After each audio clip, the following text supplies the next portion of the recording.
เขาหูว่าคนอยู่ภาคอีสานล้วนแต่เป็นลูกเป็นหลานของปู่จันทร์ของลาวทั้งสิ้นเสื้อสายลายลองแบ่งเป็นซองทองทำมาหากินโคราชเวียงจันทร์ธานินล้วนเป็นถิ่นลูกหลานปู่จันทร์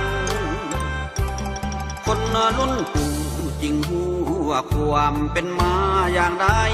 ระหว่างพี่น้องลาวไทยสมัยก่อนมาเขาจารึกมันผูกฮักเป็นเสี่ยวเหมือนดังเครือเกี่ยวกันถึงทุกวันสาวโคราชไอ้บ่าวเวียงจันทร์เคยนัดพบกันอยู่บุญธาตุหลวงปู่จาเคยฝากความสั่งให้ลาวสองฝั่งเหมือนดังผู้การไกลนายสวงให้ล้านปู่ไปมาหาสู่บูชาธาตุหลวงพระธาตุพระนมให้แหนห่วงเหมือนใจหนึ่งดวงคนลาวสองฝั่งคนรุ่นหยาน้ำตาต้องหลั่งลิ้นไหลเมื่อจวบลาวนุ่งสิ้นไม้ผ่านโคราชไปน้ำตาหยาหลังสาวมือกอดแนบสวงอกเหมือนใจจะพังคิดทอดอดีตความหลังสมัยยายังเน่าอยู่เวียงทอง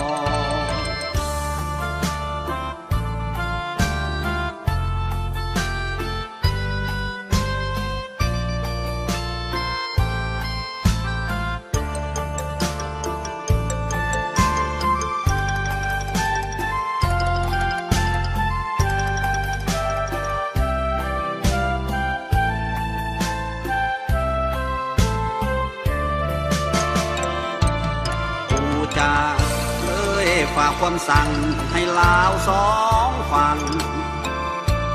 เหมือนดังผู้การไกลนายสวงให้ล้านปู่ไปมาหาสู่บูชาธาตุหลวงพระธาตุพระนมให้แหนห่วงเหมือนใจหนึ่งดวงคนลาวสองฝั่งคนรุ่นหยาน้ำตาต้องหลั่งลิ้นไหลเมื่อจวบลาวนุ่งสิ้นไม้ผ่านโคราชไปน้ำตาหยาหลังสาวมือกอดแนบสวงอกเหมือนใจจะพังคิดทอดอดีตความหลังสมัยยายังเน่าอยู่เวียงทอง